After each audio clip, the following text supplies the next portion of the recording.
Welcome to Azeroth United, a weekly podcast about World of Warcraft. My name is Denethar, and I am your host. Welcome, everyone. Thank you so much for joining us. It's Monday night in Azeroth, and we've got a great show lined up for you. We're going to be doing a retrospective on the War Within.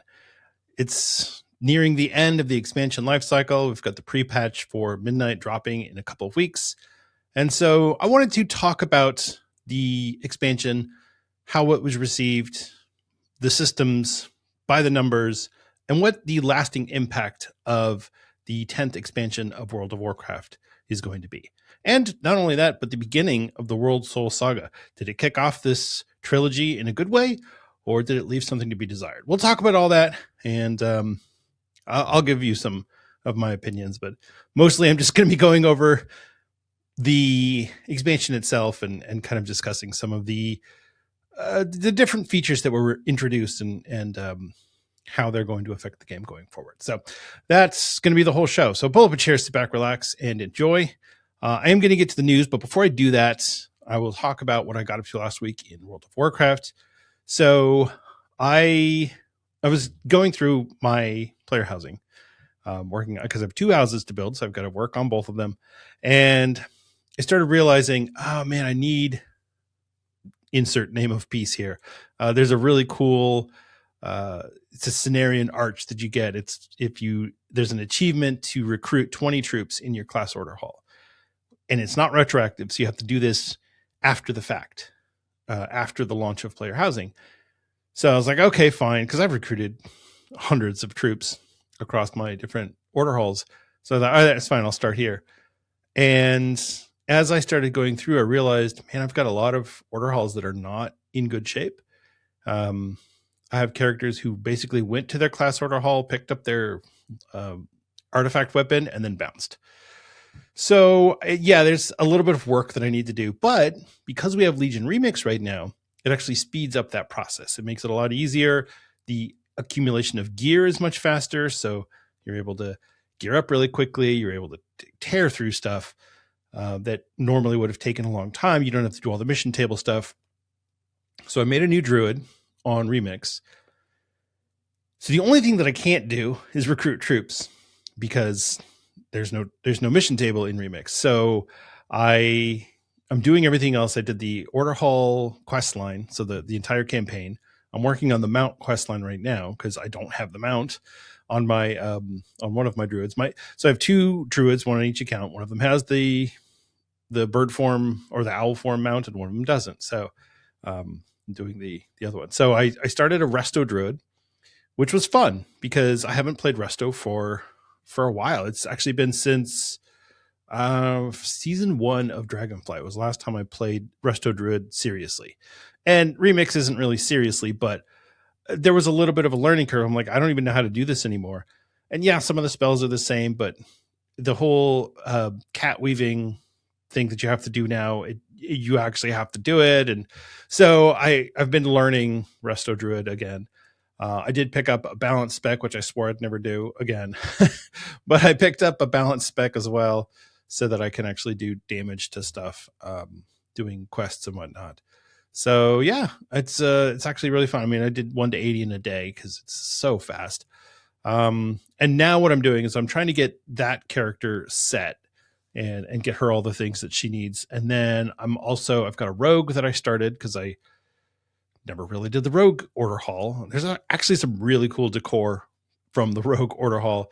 I'm trying to finish everything on my warrior. I'm trying to do the mage. I've got stuff from the priest. I've got stuff from the paladin. I mean, I'm all over the place. My class order halls are a disaster. But the only one that I have in good shape is my Death Knight. And he's not even in that great of shape. So he's at least exalted with everybody. So that's good. But yeah, and that's the other cool thing about doing a remix character is it's really easy to get rep because every time you do a world quest for a particular faction, you get 2,000 rep for that faction instead of the 50 or 150 or whatever you would get normally doing world quest on the War Within. So if you go through and you just burn through all the world quests and get exalted with everybody really quickly, and then you transfer that character live. Now you've got a character that's exalted with all your different factions. So the Dreamweavers is a big one for me because it's where some of the cool Night Elf themed decor comes from. But the Nightfallen is another really good one to have. I mean, there's a lot of decor that comes from Suramar. So anyway, that's what I was up to last week in Modern WoW. In Classic, so I finally got my warrior to 60, and as soon as I got him to 60, I lost all desire to play him. It's weird because when I was leveling him up, I kept thinking, man, I need to get in some dungeon runs so I can start working on my pre-bis. And then I was like, wait a minute, who cares? I'm about to go to Outland. It's not that big of a deal. And yes, I know Outland is still a month or so away. We don't actually know when it's coming. Hint, hint, Blizzard. But I'm assuming it'll be about a month or so, 5 weeks, I'm guessing, somewhere in that neighborhood from now. So yeah, that's what happened. I got him to 60 and promptly abandoned him. I did run him through. Okay, so I was thinking about this because I was cleaning out my bags. I was doing auctions. I've got like 4 bank alts because in Classic you have to have 1 million bank alts. So I have 4 bank alts that I was doing stuff. I've got my bank alt that sells all the gear. I've got my bank alt that sells all the food, all the leather, the cloth, whatever. So I was going through my weapons and I was like, I had the buzzer blade from Dead Mines. It's from the second boss in the Dead Mines. And somewhere in the back of my mind, I was like, wait a minute, that's going to turn into a blue. I wonder if I send that to someone now, if it'll switch over to blue when the pre-patch gets here. So I was like, well, the only one who's really going to use a dagger like that is a rogue. I already have a 60 hunter, so I don't need to make another hunter. So I started a rogue in Classic, which I swore I'd never do that, but I did.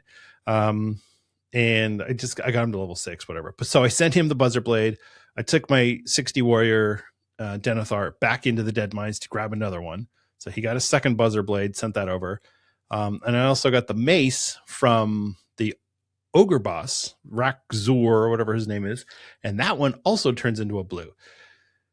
So I thought, well, that's a really good one to give to my new shaman that I'm going to make, a Draenei. But I can't give it to my Draenei yet because I can't make them. And as soon as the pre-patch goes live, that item will become BOP. So how do I get that to my Draenei? I'll put it in gift wrap. So I got the mace. It's a 2-handed mace. It's going to turn blue, and then it'll have like plus 11 stam or something. It's not great, but it for a level 15, it's pretty nice. So I got that, put it in gift wrap, and then I went to Shadowfang Keep, and I grabbed 2 of the shoulders. So there's a rugged spalders that are 15, item level 15, or they require item level 15.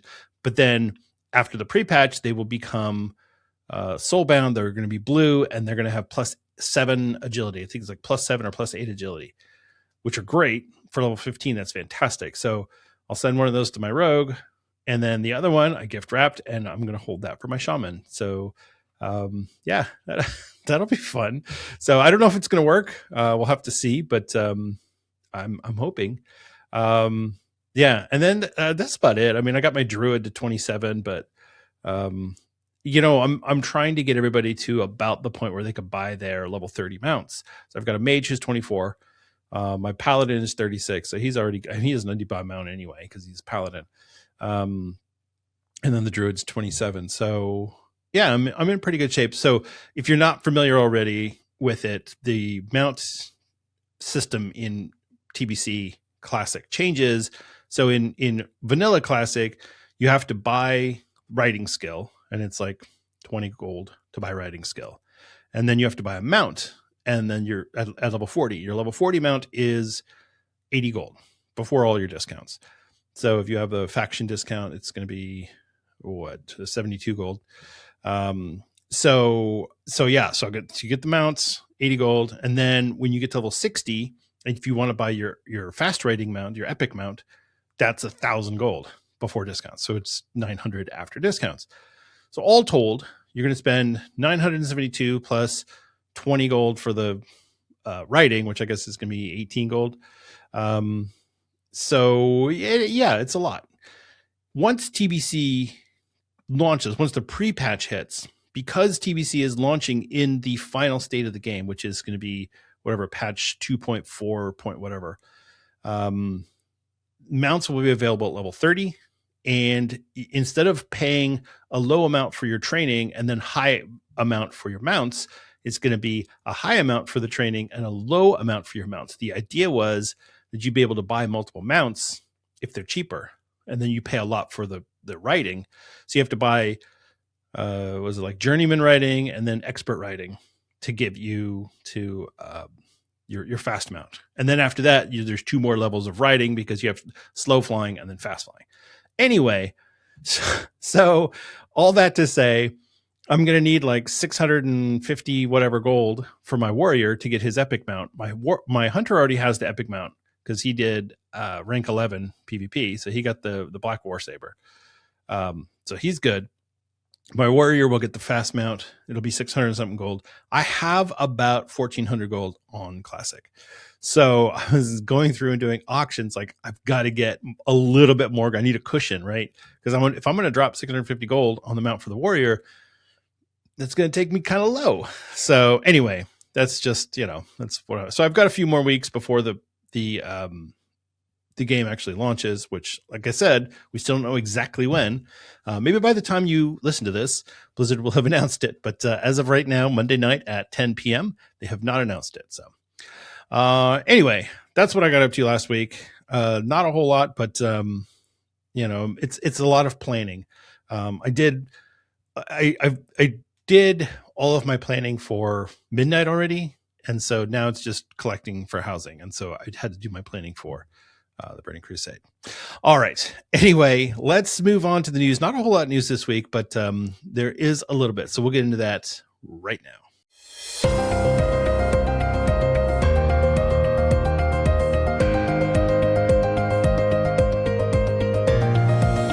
It's time for the news. In Blizzard news, so the only news item that I wanted to bring up, which I didn't talk about last week, was the January 2025 trading post. So there's a few items on the trading post that are interesting. I mean, it's not like a super amazing trading post, but there's a few good things on there. First off, there's the Savage Crimson Battle Turtle and the Brilliant Sunburst Peafowl. I always like to call it the mounts. So the turtle is 500 attendees and the peafowl is 750 attendees. They're not the coolest looking mounts, but if you are looking to pad your mount count, this is a good way to do that, especially the turtle, which is 500 attendees. That's not a bad deal. And if you bought the War Within Epic Edition like I did, you'll have an extra, 2,000 attendees, so not bad.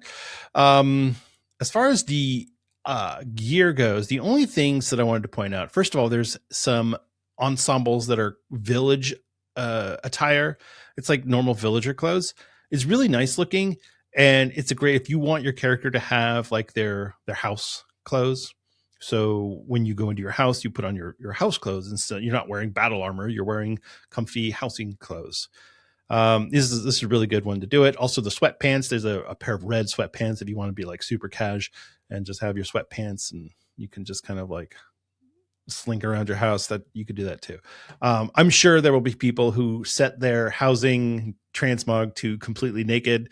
More power to you, bro. That's fine. But I want my characters to have clothes on in case somebody decides to show up or whatever. So the other thing that's really cool, speaking of clothes, is the Iron Chainkini. So this is the chainmail bikini top that was data mined. I don't even remember how many years ago it was. It is now on the trading post. So you can purchase that for 150 tenders. The villager ensembles are 440 tenders each. They are helm, chest, waist, legs, feet, and hands. So it's a full set, and they're not bad. I actually mixed and matched them together to get a cool little set. So anyway, that's really the biggest thing. There's a few kind of Crusader themed weapons on there. It's like a Crusader's Ruby Blade, Crusader's Ruby Great Mace, whatever. I don't know. If you like that sort of thing, pick them up. They're not that expensive, but like I always say, the trading post has a little bit of everything, and not everything is for everyone. So I don't think anyone should ever feel like they need to go and get everything on the trading post, but certainly in this particular trading post, it's a nice wide variety of things. So definitely go check that out in Stormwind, Orgrimmar, or Dornogal. I think you could still get it in Valdrakken too. So, and then yeah, that's it. So, like I said, it's a quiet news week. Everybody's returning to work from the holidays. I myself had to get my brain back onto work mode because today was my first day back. But yeah, Blizzard will no doubt be putting out some press releases. I'm assuming we're going to see some information tomorrow on Tuesday about Burning Crusade Classic, and maybe a little bit more about Midnight, but I guess we'll see. The other thing for the trading post, so the Traveler's Log reward is the Vengeful Regalia of the Crusader, which is kind of a red themed Scarlet Crusade looking like a sun god type thing. I don't know, it's weird. Check out the post. I'll put the link in the show notes if you want to see it, or just go to the trading post and view or open your Traveler's Log and view it in there. So yeah, there you go. All right, let's talk about what's going on this week in World of Warcraft. The bonus event for the week is the time walking for Burning Crusade. You're going to get the Sign of the Twisting Nether buff. Burning Crusade reputation gains from combat and quest increased by 50%. And you can pick up 2 different quests. There's one, a Burning Path Through Time from Archivist for Thrune and Dornogal to defeat 5 time walking raid bosses or dungeons. And you will be rewarded with a hero track raid item. And then the other one is Disturbance Detected Black Temple from Vormu in Shatrath City, out in Outland, to defeat Illidan Stormage and loot the time-warped Illidari battle plans, and you will be rewarded with a hero track Burning Crusade era raid item. So it'll just take a TBC item and scale it up to Modern WoW. This is really good for getting your alts geared up, or if you didn't really play Season 3 and you're trying to get some gear before midnight, this is a really good way to do it. The dungeons are Magister's Terrace, Mana Tombs, the Blood Furnace, the Botanica, the Shattered Halls, and the Underbog. So yeah, enjoy your Burning Crusade time walking. Oh, and then the time walking raid, of course, is the Black Temple. Yeah, I mean, this one's actually pretty easy for a time walking raid.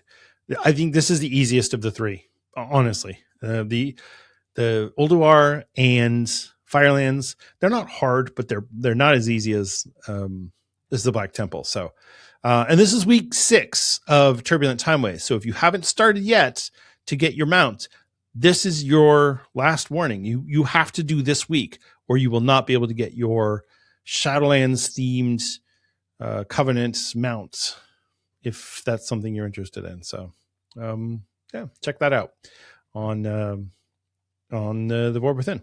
The PvP brawl for the week is Comp Stomp. Jump into Arathi Basin for a head-to-head battle against AI opponents in this classic battle. Yeah, this one's fun. Just go and beat the snot out of the computer.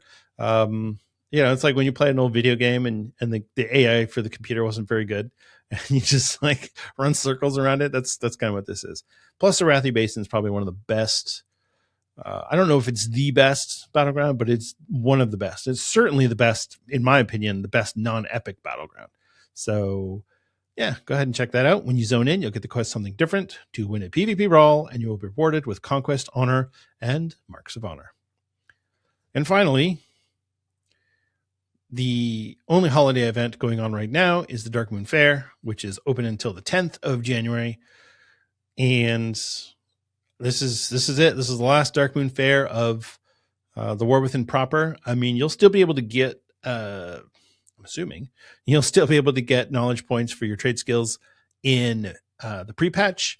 That'll go to the War Within trade skills. But yeah, it's this weird gray area. Once you hit the pre-patch, it's like the War Within's over, but Midnight hasn't started yet, so you're kind of in limbo. So, but this is the last Dark Moon Fair of the War Within proper. So, go ride the merry-go-round, ride the roller coaster, do your profession quests. Certainly, if you have not maxed your profession skill, which I still have not maxed out my inscription on my druid, I just haven't been doing it. I'm not listening to my own advice and going to the Dark Moon Fair and getting the profession quest done. So I need to do that. this week. So there you go. That's the news. Like I said, a light week. But that's okay because we have a lot to talk about. The main topic of the week, which is the War Within retrospective. It's time for the main topic of the week.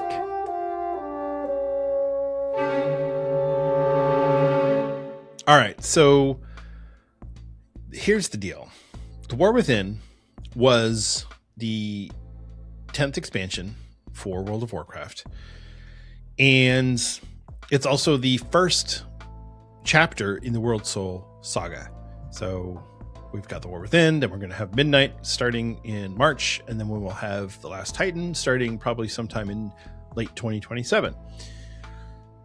Now, the War Within, as a standalone expansion, I'm just going to come right out and say it was kind of weak in terms of the story, in terms of the kind of the overall feeling of it. It felt a little disjointed, and there were some aspects of it that I kind of wish that they had cleaned things up and made it a little better. The raids didn't feel connected in any way.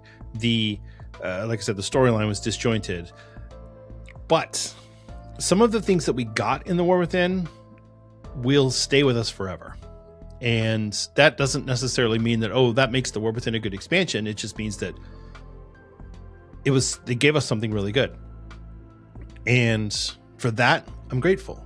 Just like having the garrison in Warlords of Draenor, something we will always have, and it will go on forever. And yes, we're not updating and maintaining the garrison anymore, but it's still there. You can still go there. You can pick up your 500 resources, and you can go do whatever quest. You pick up your herb garden, go get your mine, whatever you want to do. It's still there. All the NPCs are waiting for you. And so you can change your decorations, you can set your music. The garrison was a great resource and a great system that was added to an expansion that didn't have a lot of other things to do. And so the garrison became a punching bag because it's like, this was the garrison expansion. If we had as much content in Warlords of Draenor as we've had in the War Within, nobody would be making those jokes. The Warlords of Draenor would be considered one of the best expansions ever because the questing was good, the raids were actually really good, but because it was a content drought, people kind of shit on it. And so the War Within, I feel, had so many things that were going for it and so many things that were going right. If I had, like I said, the one complaint is that the story wasn't great. And it wasn't even that the story was bad, it's just that the story was disjointed.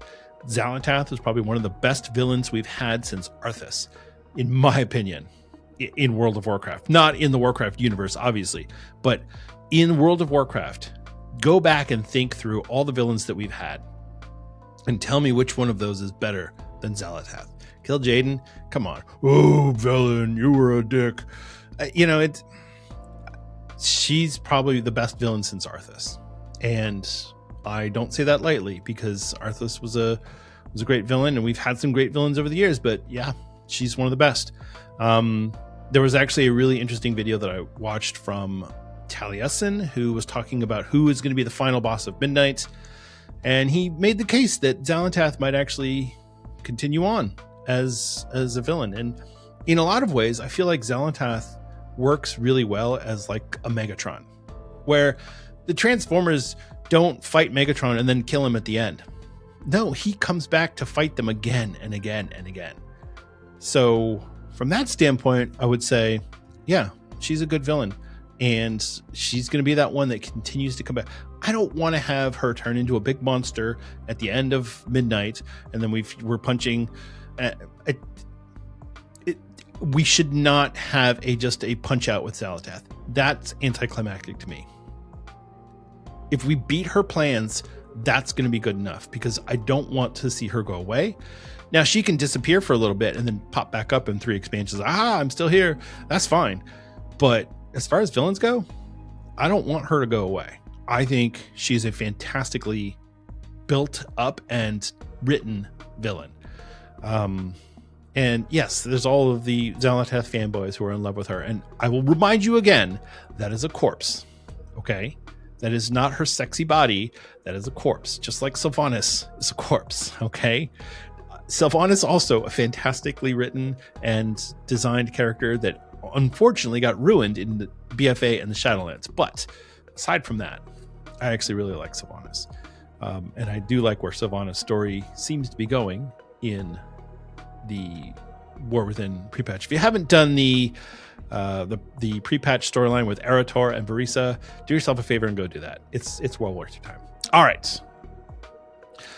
Anyway, so the War Within is the beginning of the World Soul Saga. So it's doing a lot of exposition. It's setting the groundwork. We introduced the Earthen, and it's like, okay, that's cool. And then we introduced the Haranir, which are going to be the new allied race in Midnight. So it's doing a lot of building, set everything up with Midnights, or with Xalatath and the Dark Hearts, and the Ethereals, which are no doubt going to continue to play a role going forward. I'm sure we're going to see some Ethereal reprisals after all the all the nonsense that she put them through. That's I definitely think that it did a good job of setting the stage for what is to come. But as a standalone expansion, it didn't have a lot to fall back on story-wise.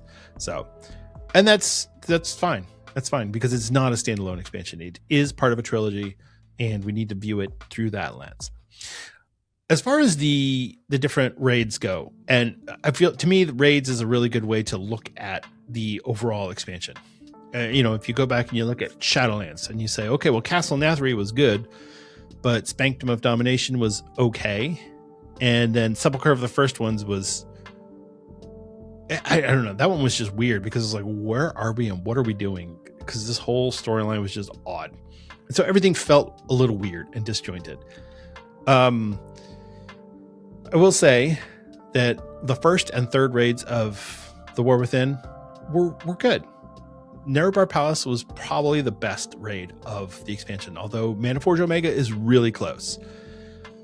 Liberation of Undermine, while some of the boss fights are good, it was a side quest. That entire raid was a side quest.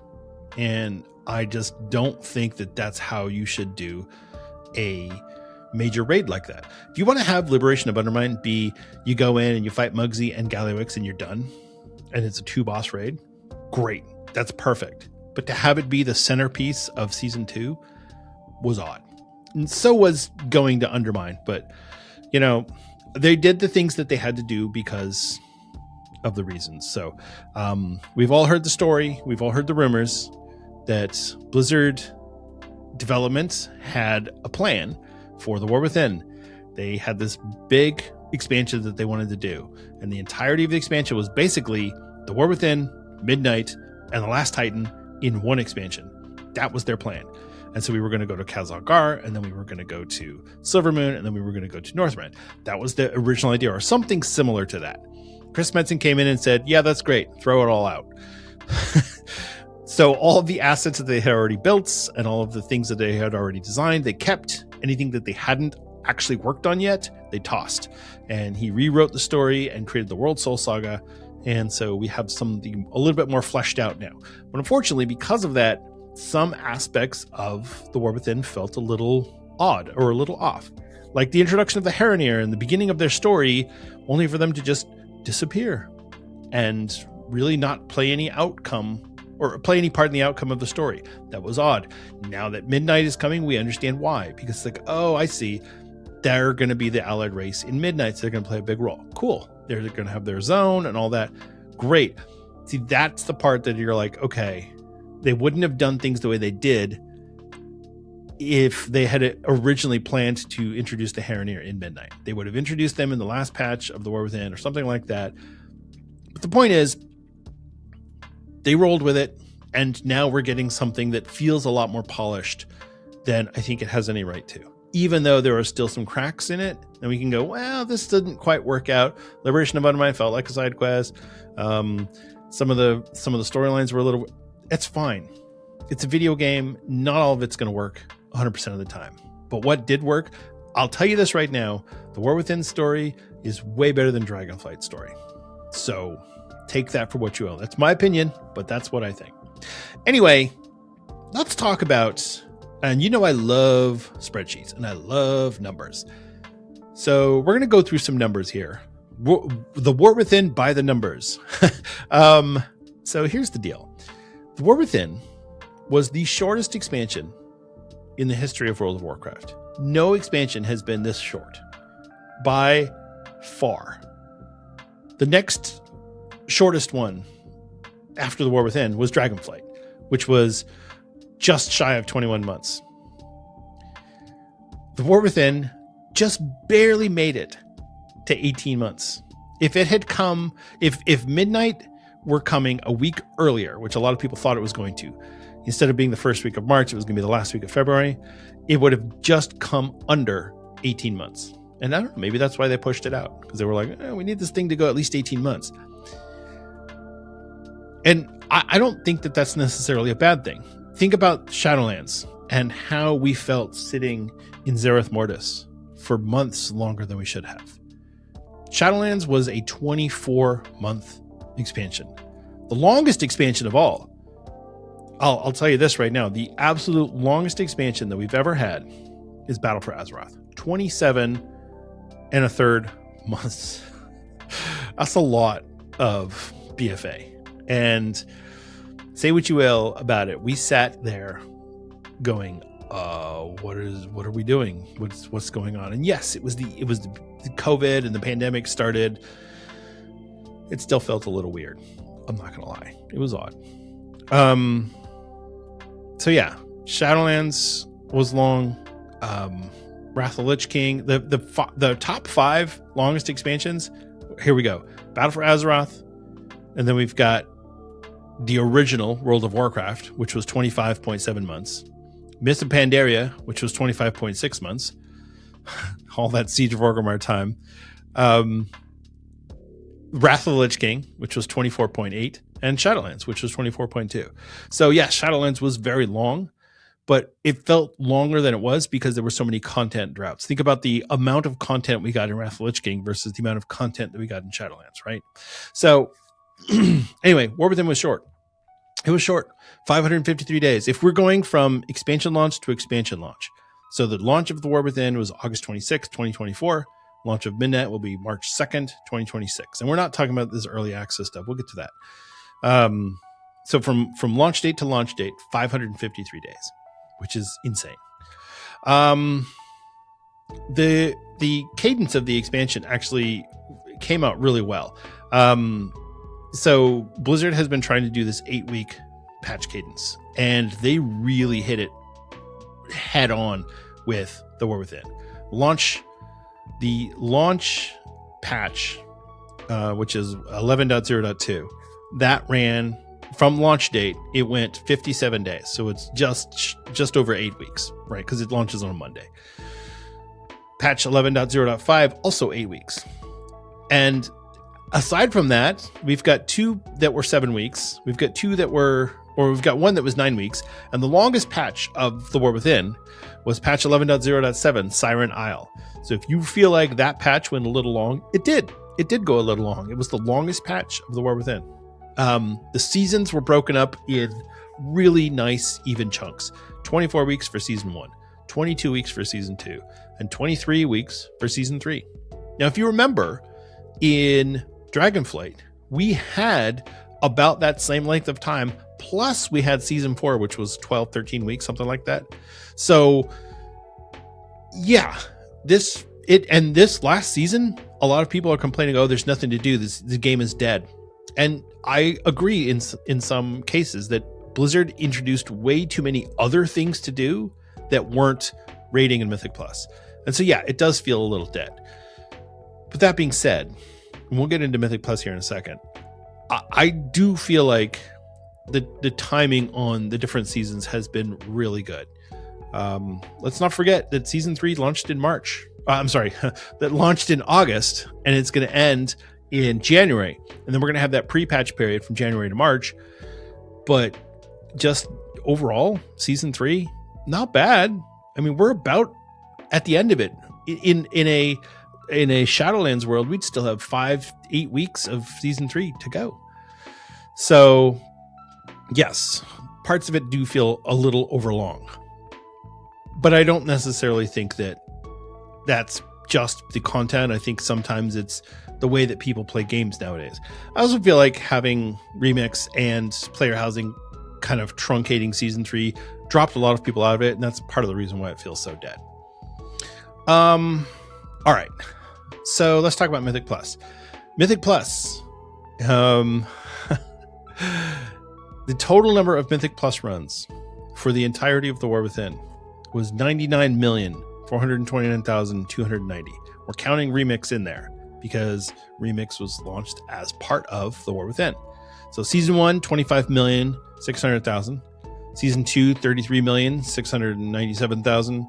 And Season 3, 33,935,000. And counting, because we still have 3 more weeks of Season 3 to go.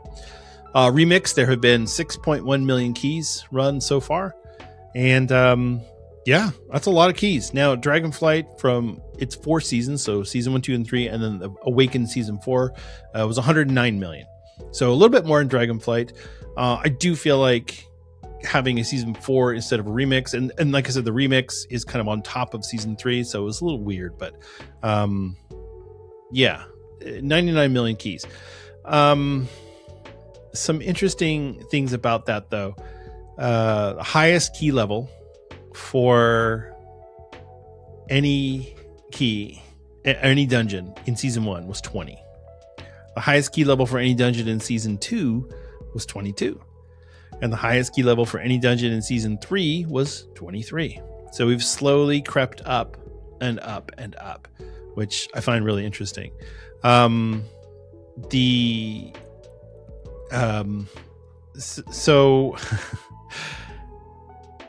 we'll get to the breakdown of the keys as we get a little further into this. Let's talk about raids. So, like I said, 3 raids: Nuremberg Palace, Liberation of Undermine, and Manaforge Omega. All 3, I think they're all good raids. There was a break of flow with Liberation of Undermine. But the raid itself wasn't a bad raid. The boss fights were actually really fun and interesting. Except for Gallywix, which was a dumb fight. But as of today, I went through, so I went into Raider.io, and I calculated the number of guilds that have cleared Mythic Gallywix, Mythic Ansarek, Mythic Demencius. And while, yes, so Ansarek has more guilds that have cleared that boss because that was 2 raids ago. Still, for Ansarek, the number of guilds that cleared Mythic on that boss, 1,883. For Gallywix, it was 2,442. And for Demencius, the All-Devouring, 1,610. So, I mean, Gallywix being easy, I think, is pretty clear, given those numbers. And I still feel like, from a story standpoint, Gallywix should be easier than his lieutenant, because people were saying, oh, Gallywix is easier than Muggsy. Well, yeah, Gallywix needs a bodyguard. That's who he is. And so it makes sense that his bodyguard was harder than he was. But anyway, that's not what people wanted to hear. They wanted the final boss to be so hard it was crushing kills and destroying the Race to World First. Speaking of the Race to World First, Liquid US Guild managed a 3-peat for the Race to World First this expansion. All 3, Ansarek, Gallywix, and Demencius, they got first. Demencius by the skin of their teeth, but they still got it first.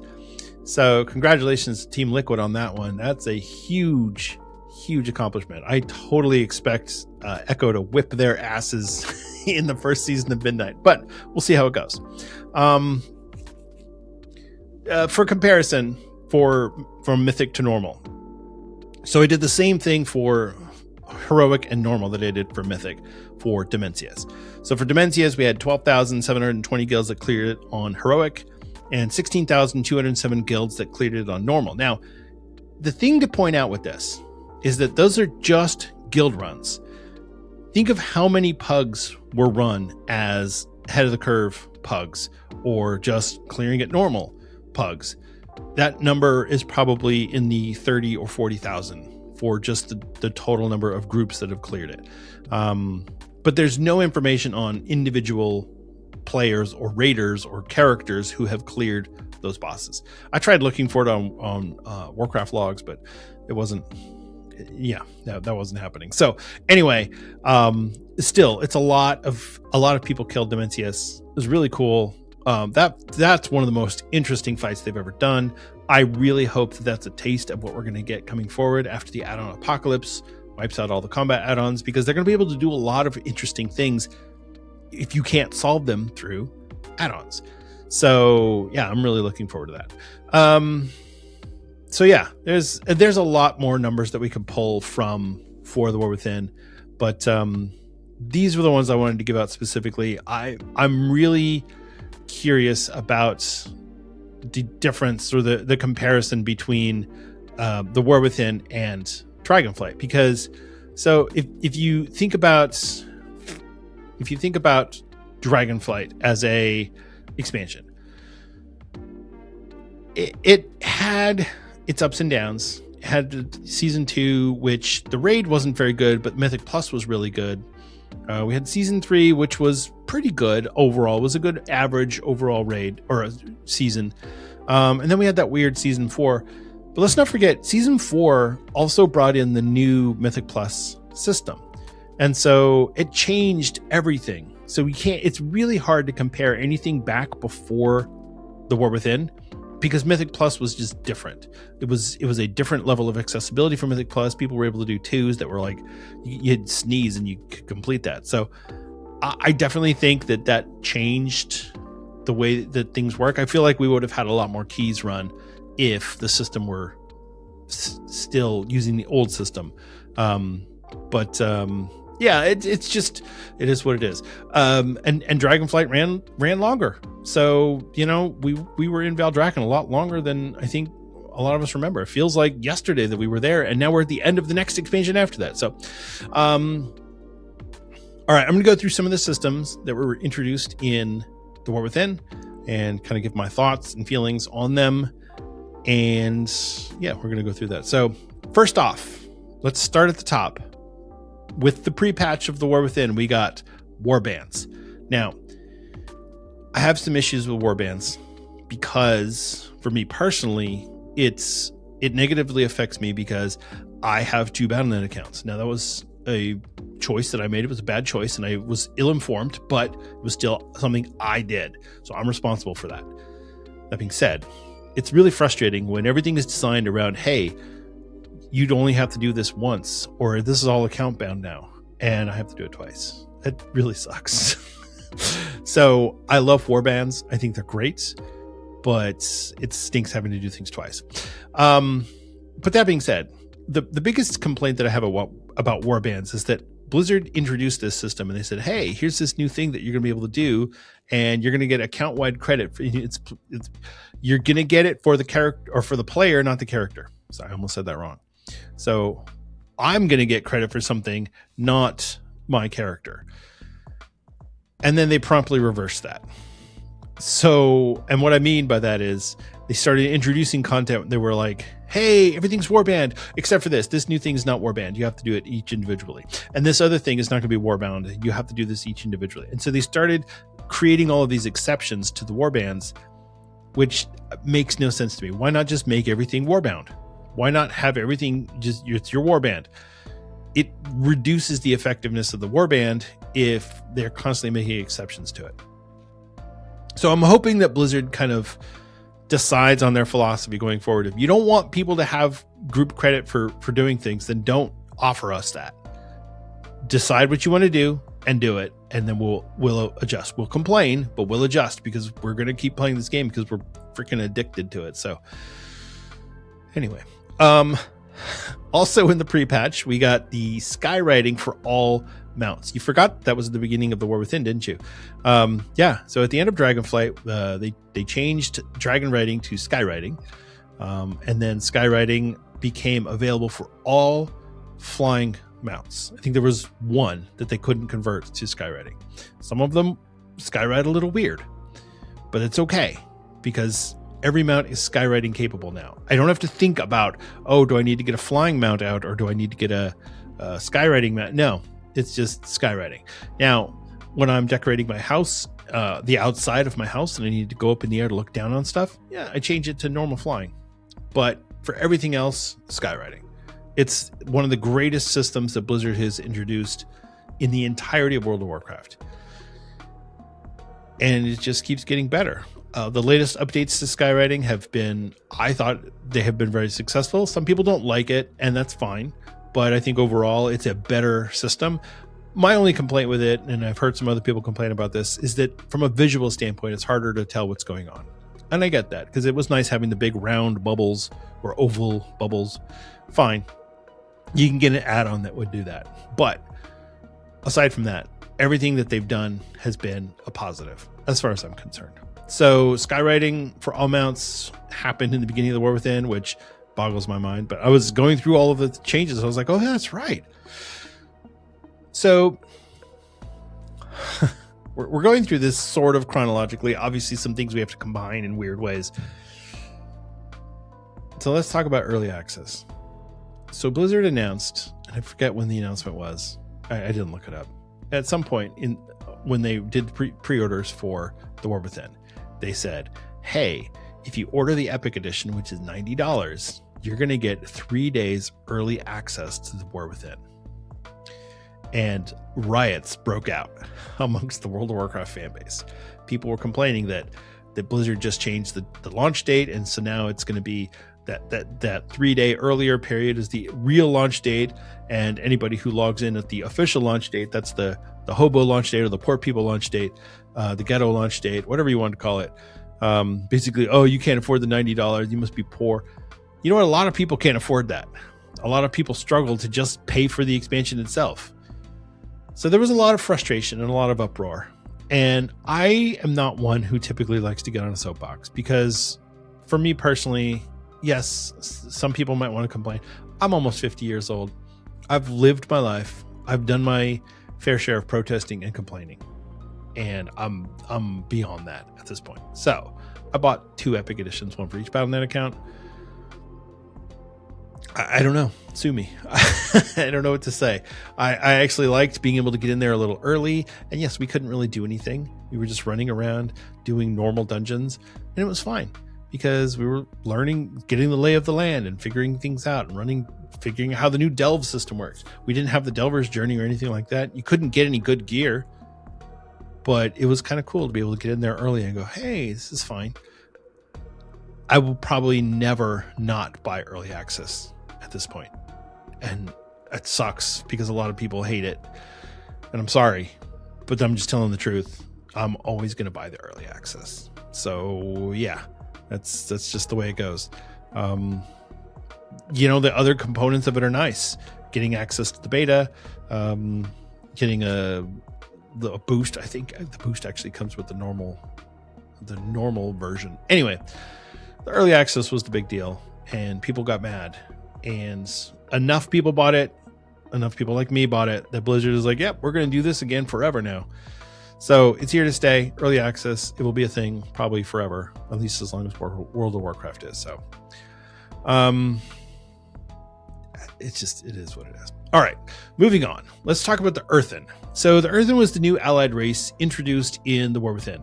So I have to tell the truth here. I refused to unlock the Earthen.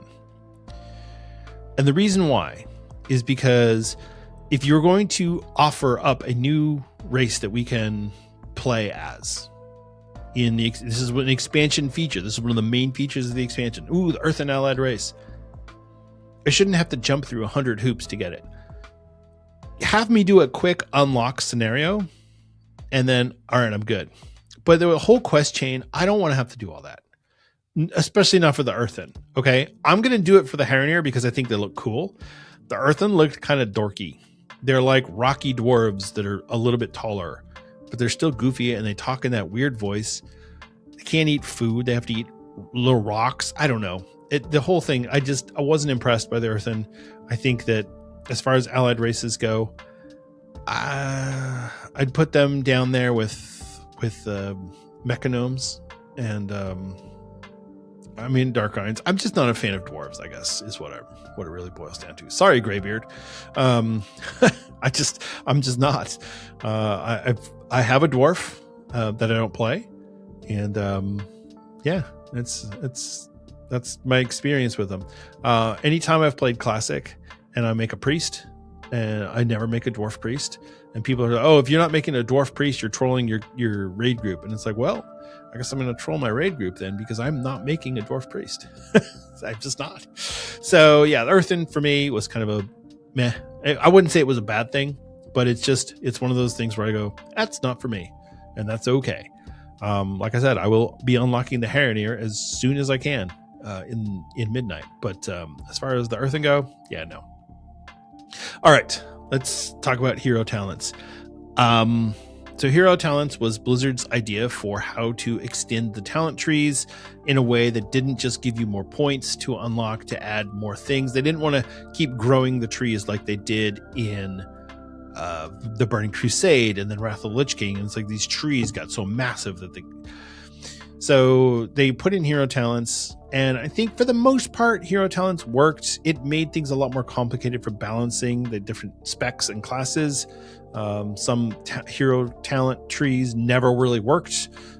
Some that were really big in the beginning fell off really quickly, and then the ones that were pretty lousy in the beginning became super big. It just makes it harder to balance. It's more things to balance, more work for Blizzard to try and make everything all homogenous and everybody equal. When you put things like that and you give it a theme, it's really hard then to tell players, hey, that really cool thing, you want to play a Dark Sentinel or a Dark Ranger? Cool. That one's the lousy one. You have to play Sentinel, and nobody wanted to do that. Or not nobody, but that was a lot of frustration because people are like, this Dark Ranger thing is boring. This is dumb. This is Black Arrow. What is this?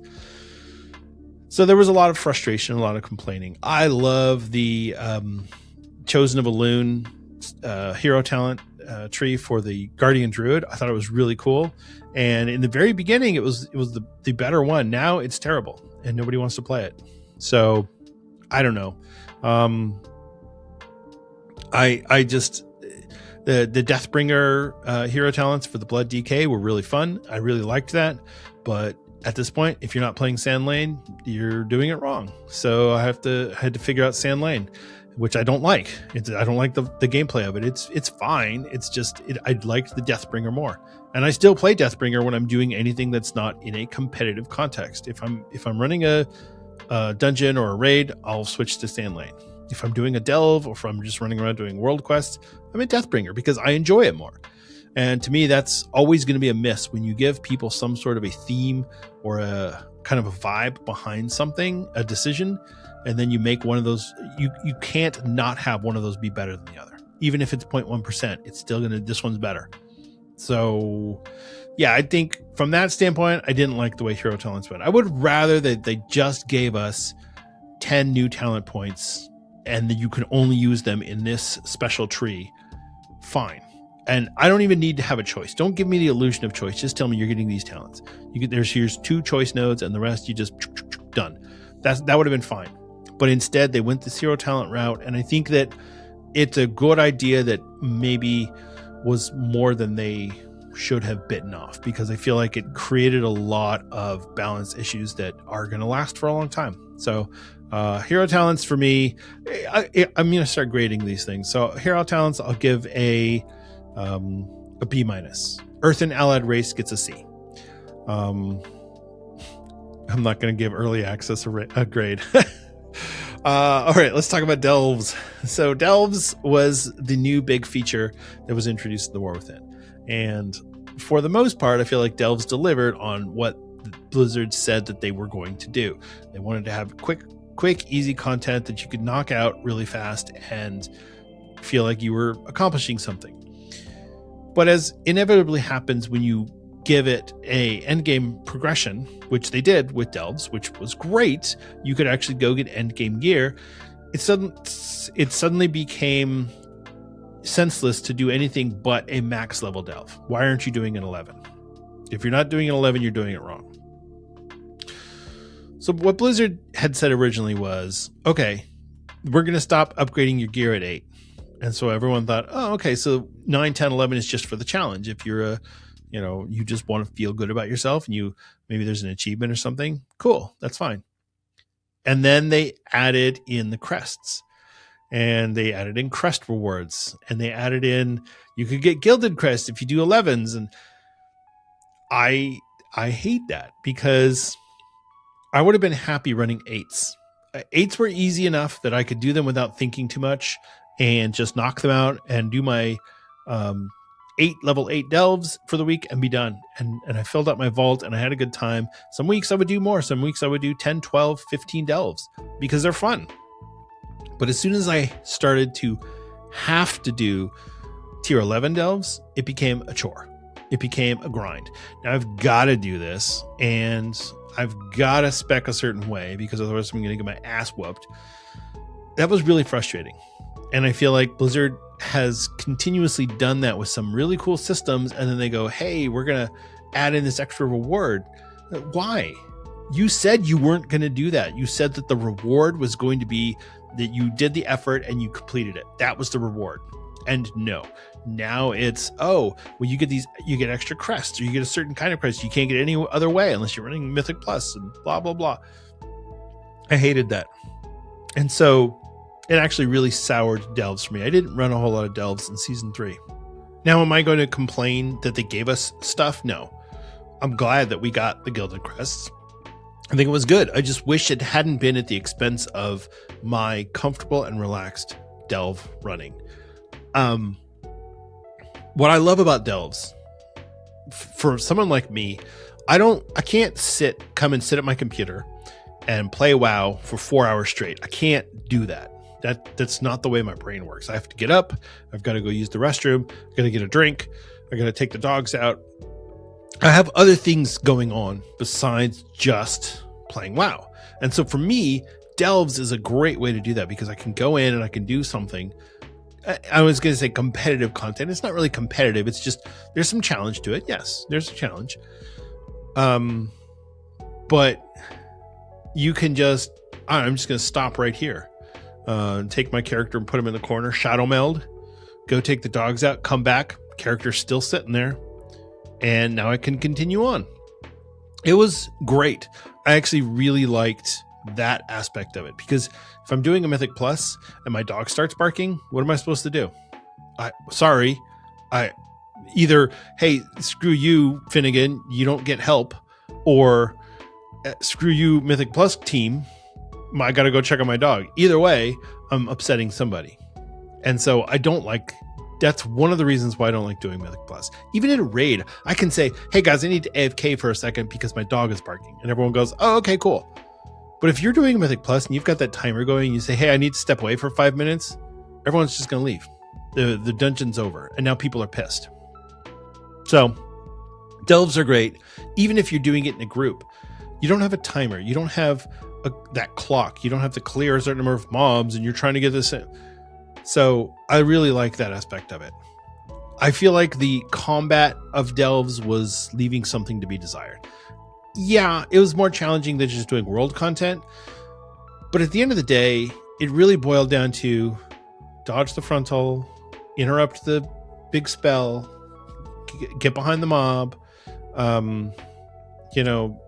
stand behind the thing, use a defensive here. It wasn't super compelling. And I guess that's really just WoW gameplay. But there wasn't enough variety for me to say, ooh, the combat in here is really good. The combat in there was okay. It's like a jumped up version of World Quests, as far as I'm concerned. Now, having some of that gear in the Great Vault was nice. I won't lie. It was really cool to be able to get some of these really good pieces of gear. But at the end of the day, I got bored with delves because I was being forced to do 11s, and 11s, while doable, I could fill up my vault with 11s if I wanted to, but I didn't see the point, and I didn't really enjoy doing the 11s. So if I could have just stuck with 8s and gotten the exact same thing, I probably would have been much happier with them. So anyway, that's my rant on delves. As far as dungeons and raids go, I would say, delves, we're going to give delves a A minus, and the minus is just because of the tier 11 delve thing with the gilded crests. Dungeons. Let's talk about the dungeons. So Blizzard introduced 8 dungeons, as they have been doing for the past few expansions. But instead of doing a mega dungeon thing, they decided to do 2 normal dungeons, one in season 2 and one in season 3, which I really liked. So we had 10 total dungeons, which is fine. I would say overall the dungeons were good. I wouldn't call them great. If I had to score the dungeons, if I had to give them a letter grade, I would give the dungeons a B+. And because some of them are just not very fun. Just, the Dawnbringer was really cool. I liked that one. The first one that you do when you do the follower dungeon, the Rookery, actually not very fun. I really didn't enjoy that one. It wasn't fun at all. Cinderbrew Meadery, not very fun. Not hard, but not fun either. It was annoying. I think overall the War Within dungeons were okay. B+ for me for dungeons. Raids, I'm going to give it a solid A. All 3 of the raids were good. My only complaint, and I've said this before a few times already today, but my only complaint with Liberation of Undermine is that it felt like a side quest. But overall, the raid encounter design in the War Within was fantastic. The Ansarek fight was great. The Demencius fight was great. The Galix fight was a little underwhelming. But yeah, raids will get an A for me. I would say if Blizzard continues to design raids in the way that they did Maneforge Omega, we're in for a fun ride, because they're going to be able to strip out all of the add-on complexity and just leave the fun parts. And so, yeah, it's going to be really cool. All right. So in October of 2024, we got the patch, what was it? 11.0.5. And this was the 20th anniversary patch, if you recall. And there wasn't a whole lot else that went on. It was just the 20th anniversary event. Now we know that since we've had the 21st anniversary event, that this is going to be a thing that just continues on. They're just going to change the way the currencies work and whatnot. But it was kind of a big deal. Like, hey, this is a whole big event that we're going to be able to go do all these cool activities that you can do. There's all these bosses that you can kill. There's really cool tier 2 high-res model upgrades that you can get. It was really fun for about 3 days. And then it was like, oh, there's actually no content. The BRD raid that they introduced was terrible. People hated it. The gear was awful. The fights were way too hard. It made no sense at all. An anniversary raid should be something you go and you do for fun with your friends, with your guild. Oh, we're going to run the anniversary raid. How fun is that going to be? It wasn't fun, and it wasn't rewarding at all. It should give you good gear. You should get equivalent gear. Don't make a mythic version of it. That's fine, but make a normal and heroic version, LFR, whatever, and give good gear. The gear that people actually want, not the trash that we got in BRD. So I will say, as somebody who loves Blackrock Depths, just overall, it's one of my favorite dungeons in Vanilla WoW. I feel like they ruined it for me. I don't like it. It's not fun. And I would rather have had a Blackrock Depths mega dungeon introduced and have that be a max level and have all the same fights and all the same encounters. You just run through it. And then if you want, you can switch on hard mode, and now everything, beats your ass. That would have been fun, but that's not what we got. We got whatever that was. So yeah, the 20th anniversary event, I'd say I'll give the 20th anniversary event a for effort, but a B for achievement, because it really didn't achieve what I think Blizzard was hoping it would. They added a lot of features in there that just weren't very exciting after the first time. So the repeatability of it was very low. The mount off, the mounts that they would put in the mount off, it was like, who's got that? Like that one guy who's got, the Spectral Tiger or something. Oh my gosh. Anyway, Yeah, B for the anniversary event. I wanted to mention this next one because it was such a big deal when it happened, and people were going crazy. So we got patch 11.0.7, we got Siren Isle, and the big thing for that was we're going to get a new ring. Then it's going to be like the Onyx Amulet, where it's going to have all these special abilities on it. And everyone's like, cool. This is another example of Blizzard implementing something that has a really good idea on paper, but the actual execution of it sucked. And that's, to me, that's what really kills these sorts of things. It's not fun anymore. This is supposed to be a game. We're supposed to be doing this to have fun. And when you make the acquisition of something not fun, or when you make the items themselves, you're like, well, I got this one, but it's trash. Yes, I know it's hard to balance these kind of trinket-like effects, but everybody had the same 3. Oh, use these 3, and the rest are just garbage. And if you're a healer, you use these 3. But still, it's just, I think this could have been a lot cooler than it was. Give us some more bizarre type effects. Make it so your character can leap higher. Make it so that your character is larger in size. You can't go through doorways.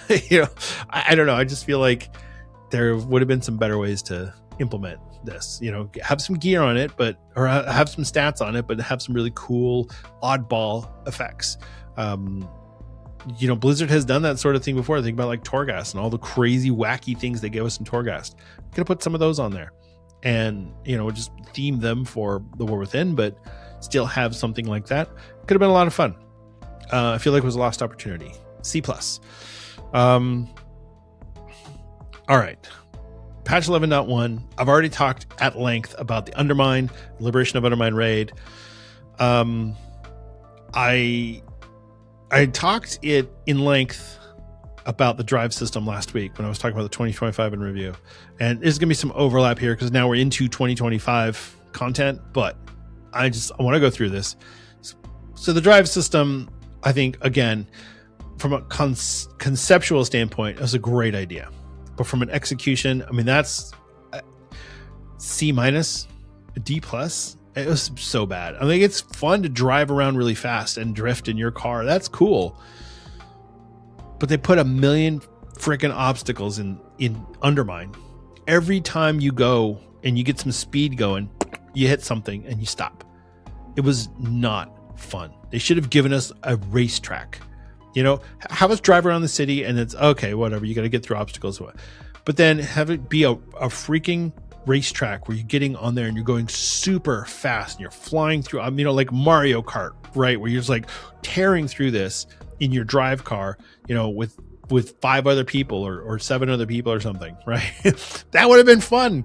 We didn't get that. We just got really lousy transportation system. I don't use it anymore. If I have to go to the Undermine for something, I'm using my mount, my regular mount, because it's so frustrating to use.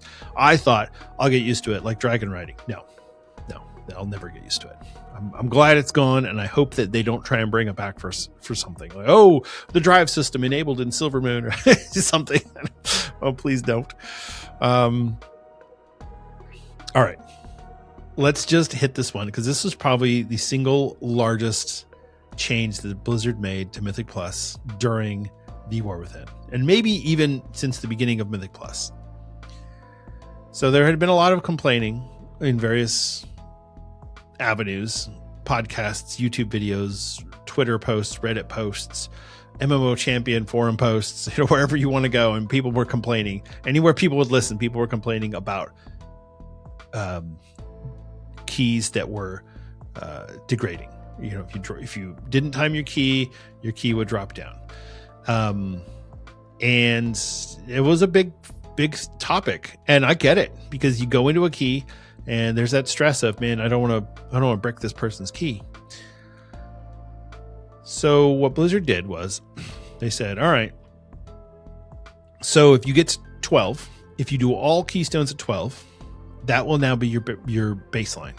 And then if you do all 13s, then 13 is your baseline or whatever. Call it resilient keys. It was a really big deal.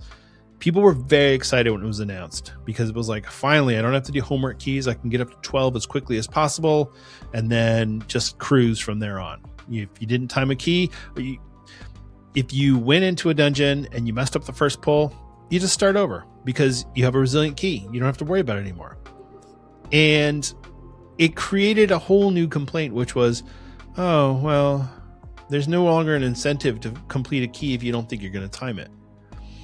And so people were frustrated with that. Well, at some point along the way, things aren't going to be perfect and you just have to live with it. And I think for the most part, it's been accepted by the community as a generally positive thing.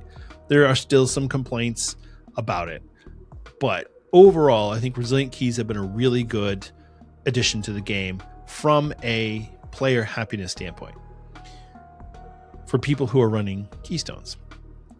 My problem with resilient keys is it's completely changed the dynamic of Mythic Plus. So in Dragonflight Season 4, Blizzard changed Mythic Plus. They made a 2 equivalent to a 10 from before, and they bumped everything out 10 levels. So the new 10 was basically an old 20 and so forth. So I already talked about the highest keystone that was run during the War Within was a 23. In the old system, that would have been a 33, which is bonkers. That's really high keystone. But regardless, 23, okay, that's the highest. So in Season 1 of the War Within, before the resilient keys were implemented, right, a 10 keystone was kind of the gold standard because that's where you would get your myth track gear in the vaults. And so people were really excited about that. And so everybody wanted to run a 10. That was the gold standard. Different levels before that would give you different, you're going to get Gilded Crest at I think it was a 7, and then at different levels would give you different gear and whatever. So, but 10 was what everyone wanted to run. So I went through and I looked on Raider.io and I compared Season 1, Season 2, and Season 3. Season 1, the highest key, actually all 3 seasons, the highest percentage of keystones run for all 3 seasons was a 10. By far. Season 1, it was 23%.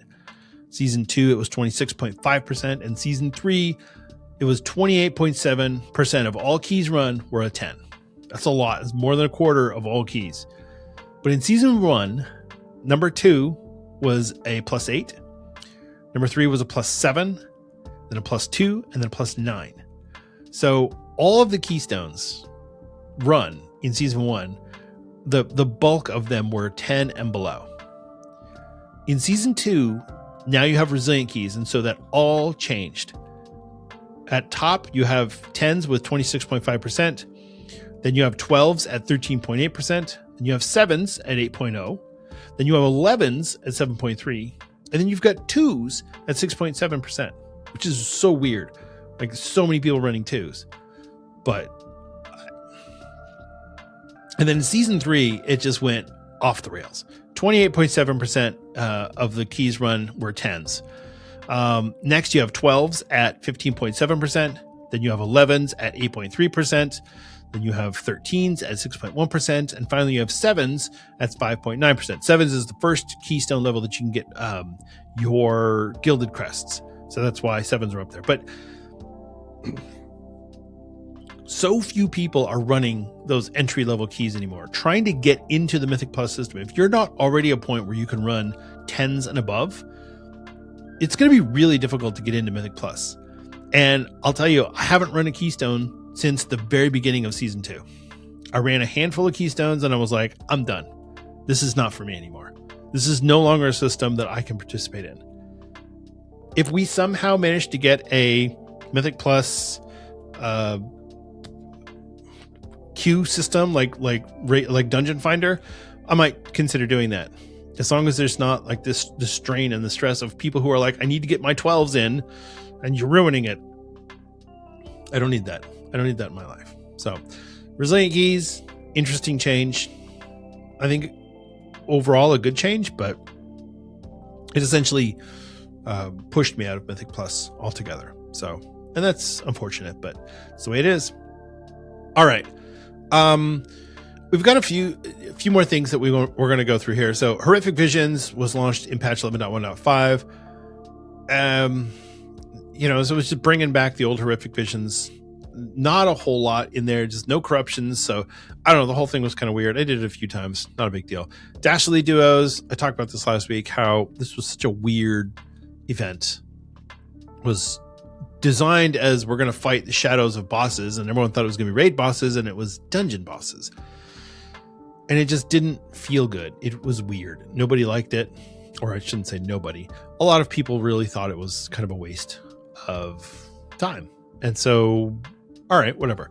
But the other thing that was really weird about that is that Blizzard released patch 11.1.5. And then they said, okay, 4 weeks after the release, it's going to be Horrific Visions Revisited. And then 2 more weeks after that, we're going to get Dastardly Duos.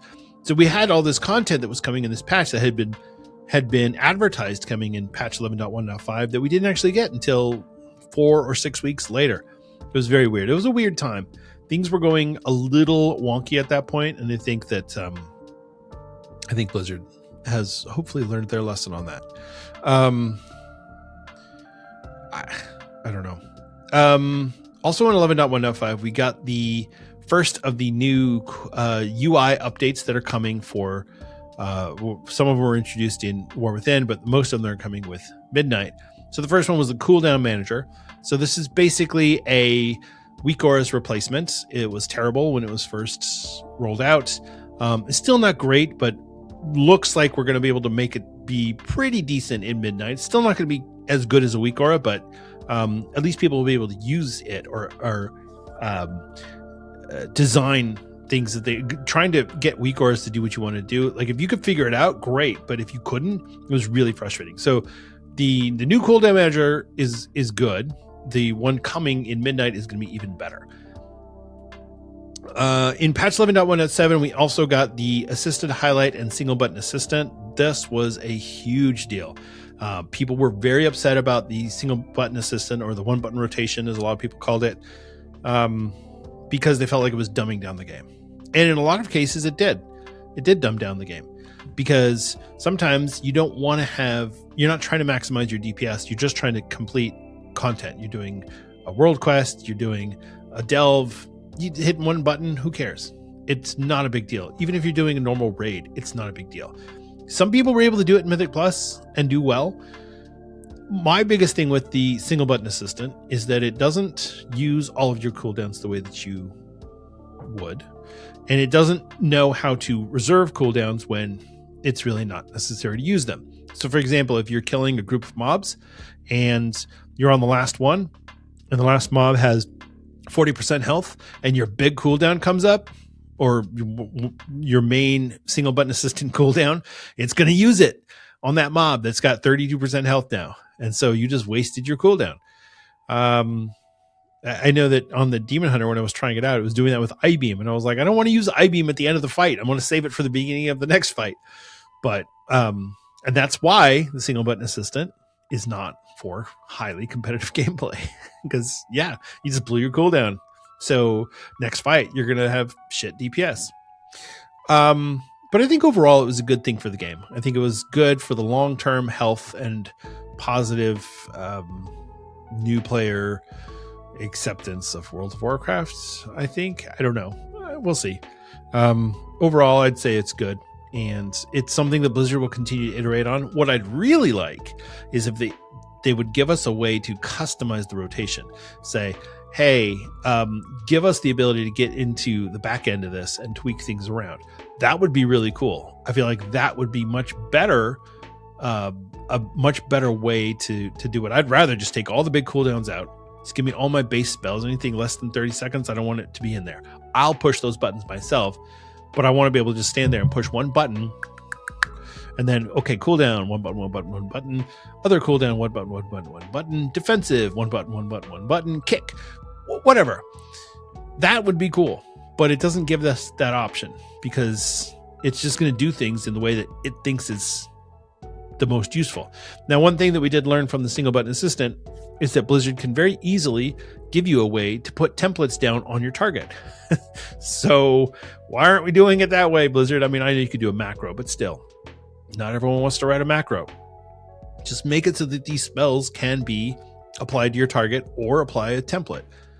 Don't make us have to do all this extra work to do that. I hate template spells, but that's just me. All right, let's finish this off. So the final patch of season 2, 11.1.7, we got the overcharged delves and the disc belt. That was actually fun. I really liked that, but there's not a whole lot to say there, except for the fact that people were getting belts in season 3 and they were pissed because they had the disc belt on. So we got lore walking, which we started with 3 different stories. So lore walking, to me, is one of those features that is a great long-term feature that's in the game, and I really like the idea behind it. The execution maybe not great, but there's room for it to grow, and I'm okay with that.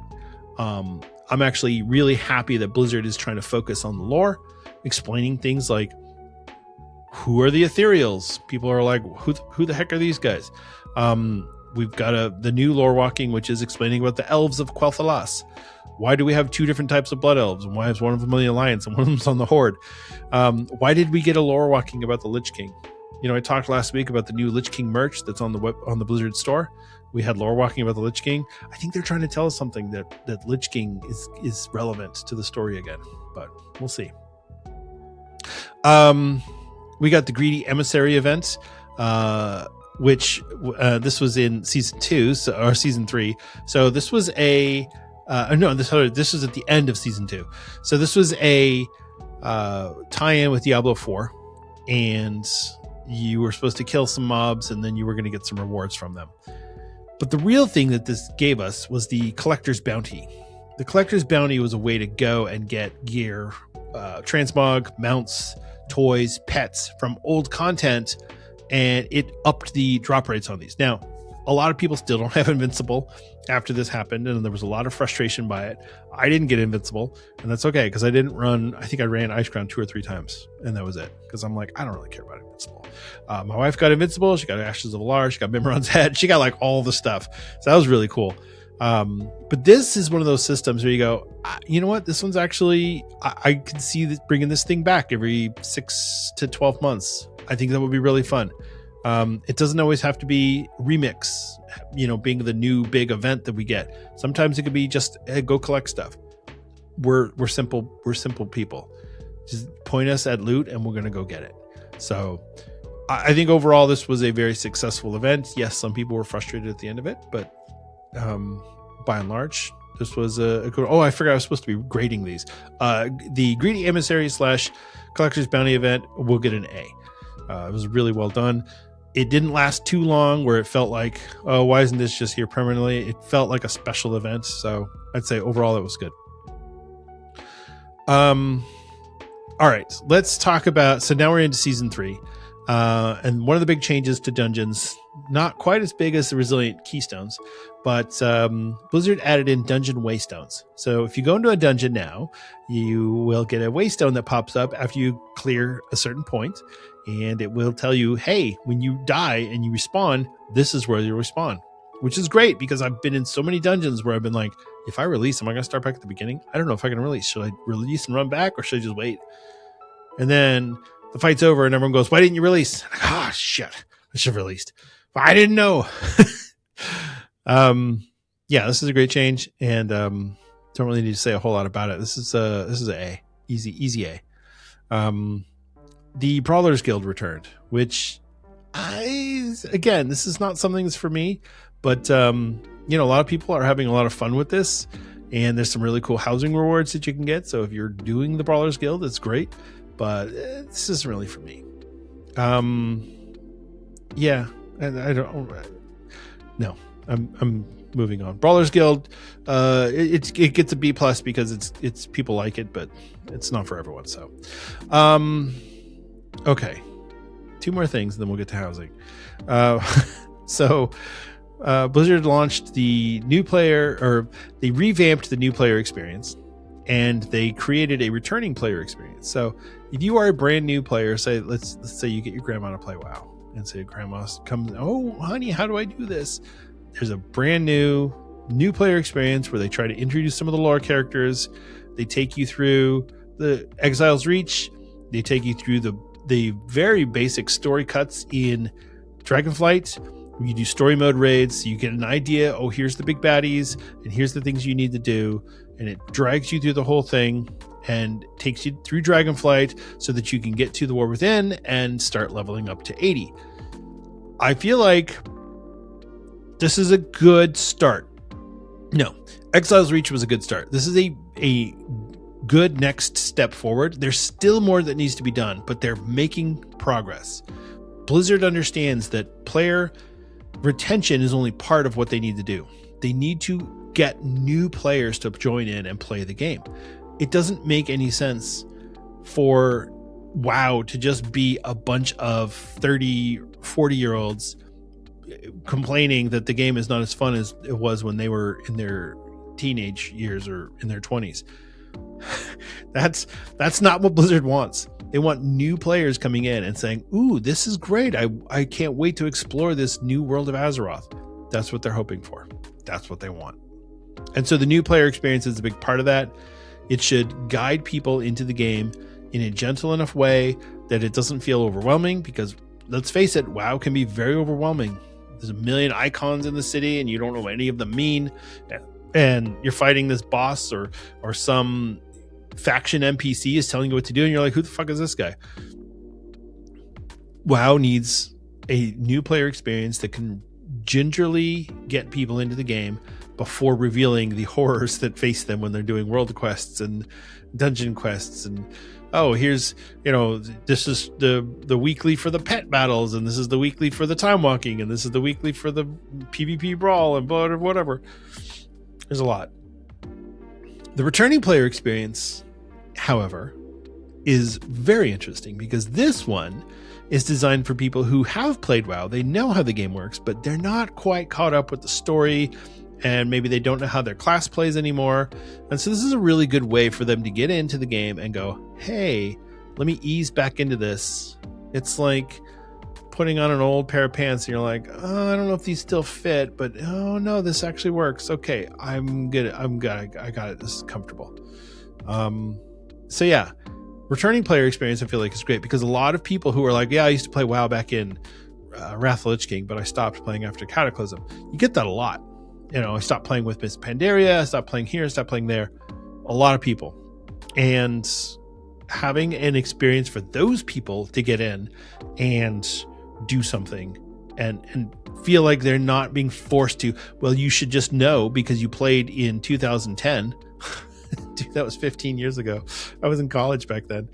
Now I have a mortgage and kids. So yeah, I feel like the new player and the returning player experiences both are good. There's some work that needs to be done, but overall I'll give it an A-. I'm a really easy grader. And finally, the last thing that I want to talk about, even though this is not technically a War Within feature or system, it was released in the War Within, so we're going to talk about it here, which is housing early access. So if you pre-purchased World of Warcraft Midnight, you have access to housing right now. Midnight won't go live until March 2nd or February 27th if you're talking about early access for Midnight launch. But housing is in the game now. So you can play housing. There's a lot of aspects of housing that don't work right, like the Endeavor system for your neighborhood. You can't do private neighborhoods. You have to do either a guild neighborhood or a public neighborhood. A lot of the decor items are not in the game yet. So there's still a lot of things that we're kind of in limbo for. Some of the rooms aren't available yet. The outdoor room, the nighttime and the daytime outdoor rooms are not available. But overall, I feel like housing has single-handedly changed World of Warcraft forever. This is probably the biggest feature that's ever been added to the game. And the reason that I say that is because it's not just a, hey, let me go build my house and then let's go run Mythic Plus. This is something that, this is a gameplay loop in and of itself. So I said earlier that delves were really cool because they gave you the ability to do things when maybe you're busy and you want to log on and play, but you can't just sit and focus on WoW for 4 hours straight. Housing gives you the ability to do that in a whole nother dimension. You don't have to worry. You're not fighting. You're not doing anything that is even remotely difficult. The most difficult thing you have to do is figuring out how to line up your different decor items next to each other. But you're playing WoW, and you're creating a place for your character. My wife and I always joke that our WoW characters are murder hobos, and I think a lot of people have made that joke over time. But that's something we like to joke about. Our characters are murder hobos. They're not hobos anymore, so they're just murderers. But they are no longer hobos. We no longer have homeless characters. My characters have a house. I'm building different rooms for the different characters, the main characters. The level 71 demon hunter that didn't even get leveled up in the War Within, he doesn't get a room.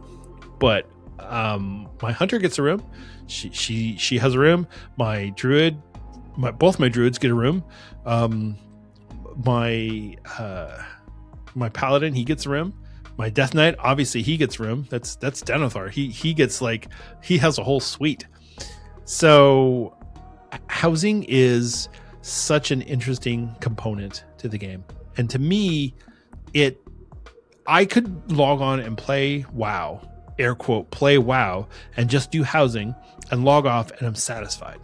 I played a game, and yes, I'm kind of playing The Sims, but there's something appealing about it. Because it's, instead of having combat puzzles to solve, you're solving decoration puzzles. How do I get this to look the way that I can visualize it in my brain, but I don't know how to make it work in game? The gameplay is there. You still have to do gameplay. It's just a different type of gameplay. It's not punch, stab, zug, zug. It's build, decorate, put up a painting. Here's a sofa. So, when you solve a puzzle in housing, there's one type of bench that you can get. It's a chaise lounge bench that you can get, and when my dude characters sit on it, they just sit like normal. But when my female night elf sits on it, she crosses her legs like she's sitting all delicately. So I had to figure out how to have this thing. So I shrunk it down and I positioned it under the edge of my bed, just right, so that she can sit on the edge of her bed with her legs crossed, and it looks cool. And it doesn't do anything. It's not like I'm going to do more damage in Mythic Plus, but I spent almost an hour trying to get this thing to work. And I move this and change that and move that, and it would mess it up. And I have to start over because, if you move it too far into the bed, now you can't click on it again. So I got to move the bed. It was a whole thing. And I was fixated on this. And like I said, I spent almost an hour on it. And at the end, when I got it, I had this sense of accomplishment that I'm playing WoW, but this is, like I said, this is The Sims. So yeah, it is a great feature, but it's something that I think a lot of people aren't going to appreciate or enjoy because they only want to zug, and that's okay. Like I've said many times, there's a feature and it's not for me. Brawler's Guild, I don't care. That's not for me. Horrific Visions really wasn't for me. Dastardly Duos, not really for me. I don't need to partake in every aspect of the game. Mythic Plus is no longer for me. It used to be. I used to really love Mythic Plus. It was my favorite system in the game. It's not anymore. I'm slowing down. My vision isn't what it used to be. I'm getting old. I'm almost 50. And now I want to build a nice, comfortable house for my characters to live in. And it's changed the game for me. Because now the transmog hunts that I used to do are decor hunts. And now, instead of ignoring all the old content, I'm going to go back and do it because it's like, oh, I need to do these quests, or I need to farm this reputation, or I need to get this currency. There are so many things in the game that you could do. And this system is dense. It is dense. And I think it was Azeroth Morning Radio that pointed out that this is the worst that housing will ever be right now. It's only going to get better from here on out. This is the worst it'll ever be. Shout out to Azeroth Morning Radio. If you're not listening to Azeroth Morning Radio, you should be. It's really good. So I don't know. I think that overall, The War Within is a good expansion. It doesn't stand alone in terms of the story, but in terms of the systems that we got, just the high level systems, warbands, delves, player housing, the resilient keys, we got some pretty big ones. And we got some good long-term systems that are gonna be around, like lore walking, or all of our mounts got sky ratings, or all of the add-on changes that have already been implemented in the War Within. These things are going to continue on into the future. Now, I didn't talk about Legion Remix at all, and that was a conscious decision because I could go on about Legion Remix, and I might someday come back and do a discussion on it, but Legion Remix is ending in 2 weeks, 3 weeks, 2 weeks. It's on the 20th, so it's two weeks from now. Legion Remix is ending in 2 weeks. And next week we have the pre-patch launch for the Burning Crusade, and the week after that we have the pre-patch launch for Midnight. I feel like it's going to get kind of lost in the shuffle. I don't know, maybe I'll come back and do a Legion Remix discussion now that it's winding down, and we can just go over feature by feature like I did on this episode. I don't know. If you want that, if that's something you're interested in hearing, let me know. Put a comment on Spotify, or send me a message on Twitter or whatever. That's fine. Let me know. Or if you're like, please stop talking about Legion Remix, let me know, because I'm not sure if it's something. I don't know if it's compelling enough information for me to discuss on the show. So yeah, let me know what you think. But aside from that, I think that's it. So overall, The War Within, where would I place it on the pantheon of WoW expansions? That's tough. I feel like it's, if I had to decide right now, a gun to my head, or a quiver of arrows pointed at me, I'm going to give it number 6. So that's going to give us Dragonflight, Legion, Wrath, the Burning Crusade. I'm like, what was the name of that expansion? Burning Crusade, and obviously vanilla World of Warcraft. 1, 2, 3, 4, 5. Those are my picks. The War Within can sit comfortably next to Battle for Azeroth and Mists of Pandaria, with Warlords, Shadowlands, and Cataclysm rounding out the. I think that works for me. So it's definitely in the middle of the pack. It's not in the bottom, but I wouldn't put it in the top 5. That's where I'll dump it. I'll probably have a better idea, or maybe have more nostalgic feelings for it in a few years at the end of the World Soul Saga, and we can look back on everything. I don't know, maybe. But as it stands right now, making this decision today, because I hadn't pre-planned this. This isn't something I already wrote down and I'm just reading it and acting like I'm just making it up. No, I'm literally just making this up as I go, because I hadn't actually thought about that before. But yeah, number 6. I'll give this 6 out of 11. So there you go. War Within, right in the middle. So where do you think it ranks? Tell me. Send me a message, or post it on the Discord. You can get on our Discord by going to AzerothUnitedPod.com and tell me what you think about The War Within and where it should lie on the pantheon of WoW expansions. All right, that's going to wrap up our show for today. Thank you so much for listening and for watching. I really do appreciate it. It is always a pleasure and a privilege for me to get on this microphone and speak to you. If you are enjoying the show and you would want to help us out, you could consider leaving us a 5-star rating and review on Apple Podcasts or Spotify. Those really help out the distribution. So if you are inclined to do so, I would be very, very grateful. If you leave a comment on Spotify or a review on Apple Podcasts, I'll read it on the air. And Yeah, it forever immortalize you in a audio format.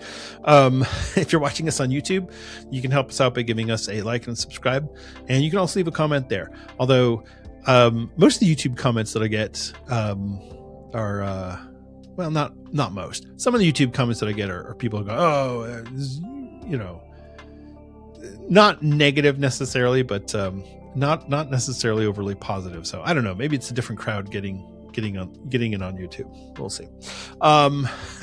If you want to reach out to me directly, you can find me on Twitter or Blue Sky. I'm at Denethar on both of those platforms.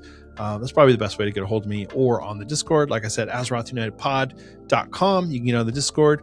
You can also get on our Patreon. Patreon is where people can give their IRL money to help out with the production costs of the show. I always do really appreciate when people sign up for the Patreon. It means a lot to me. We have 3 different tiers of patrons. We've got our free tier, if you just want to jump on there and see what's up. We have our normal tier, which is the $1 tier, and we have our friend of the show patrons, which is our $3 tier. And I want to thank our friend of the show patrons right now. That's Judge Omni, Stuglife, Delial, Greybeard, Raven, and Macus. Thank you all so much. You definitely help make Azeroth United possible. And I think that's it. So, yeah, thank you again for listening. It means a lot to me. And I've going through the holidays is always hard for me because I get busy, and I don't really have a whole lot of contact with my family. And so it's, it can be a little, I don't want to say down, because I'm not down, but it's I don't know, it's weird. You see everybody talking about, all this family, and I don't really talk to my family. So it is a little weird, but holidays are over and things will be picking back up, and I'm hoping to get a lot more Azeroth United content your way. So thank you again for listening, and remember to be good to each other out there. That's a real life person on the other side of that keyboard, and maybe they like resilient keys and you like player housing, and that's okay. And you're still playing World of Warcraft together, but you're just doing it in your own way. So just remember to smile and be kind to each other. It doesn't hurt to be kind. Punching somebody might hurt, but being nice doesn't cost you anything. All right. Take care. I love you all, and I'll see you in Azeroth.